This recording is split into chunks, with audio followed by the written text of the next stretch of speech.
Marwar bulletin समाचारों के राजनीतिक हलचल कार्यक्रम को लेकर के हाजिर है आपका दोस्त चंद्रमोहन कल्ला।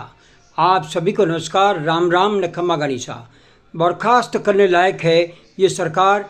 पंचायत निकाय चुनाव टालने पर भड़के पूर्व मुख्यमंत्री अशोक गहलोत ने स्थानीय निकाय और पंचायत चुनाव नहीं कराने पर कड़ा हमला भजनलाल सरकार पर बोला है और कहा है कि संविधान के उल्लंघन जैसा ही ये मामला है। गहलोत ने राज्य सरकार को बर्खास्त करने की भी मांग की है। राजस्थान के पूर्व मुख्यमंत्री अशोक गहलोत ने स्थानीय निकाय और पंचायत चुनाव नहीं कराने के मुद्दे पर राज्य सरकार पर तीखा हमला बोला है। उन्होंने संविधान की मूल भावना के खिलाफ बताते हुए साफ कहा कि ऐसी स्थिति में राजस्थान सरकार को बर्खास्त कर देना चाहिए। कानून का ये उल्लंघन है।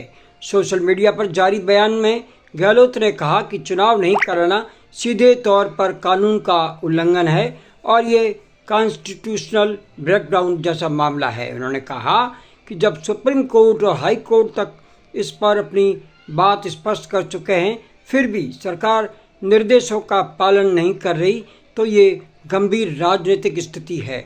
संविधान की मूल भावना पर चोट। गहलोत ने कहा कि राज्यपाल और केंद्र सरकार को इस मामले में तुरंत हस्तक्षेप करना चाहिए। उन्होंने ये भी कहा कि राष्ट्रपति को आगे आकर सुनिश्चित करना चाहिए कि चुनाव समय पर हो और लोकतांत्रिक व्यवस्था बनी रहे। गहलोत ने आगे कहा कि ये संविधान की मूल भावना को चोट कर रहे हैं, तो ये संविधान के ब्रेकडाउन की तरह ही है। इस सरकार को बर्खास्त करना चाहिए। अब बर्खास्त कौन करे? बर्खास्त करने वाले इनके पार्टनर हैं, डबल इंजन, जो ये कहते हैं एक बड़ा इंजन दिल्ली के अंदर है और वही बर्खास्त कर सकता है। ये उनके चहेते हैं, तो इन लोगों को क्या बर्खास्त करेंगे? बर्खास्त करने लायक ये केस है।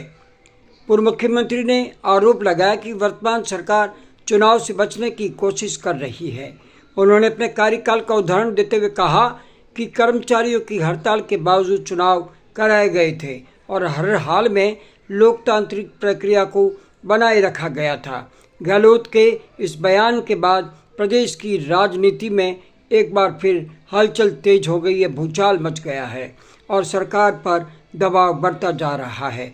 इससे पूर्व अशोक गहलोत ने प्रधानमंत्री नरेंद्र मोदी को भी घेरा और कहा कि 3 राज्यों के मुख्यमंत्रियों की ओर से परिसीमन को लेकर जताए रोष एवं आकांक्षाओं के मद्देनजर दक्षिण की चिंताओं को बहुत गंभीरता से उन्हें लेना चाहिए। गहलोत ने बुधवार को जयपुर हवाई अड्डे पर मीडिया से बातचीत में परिसीमन को लेकर के दक्षिण भारत के राज्यों में उत्पन्न रोष को लेकर पूछे प्रश्न के जवाब में ये बात कही थी।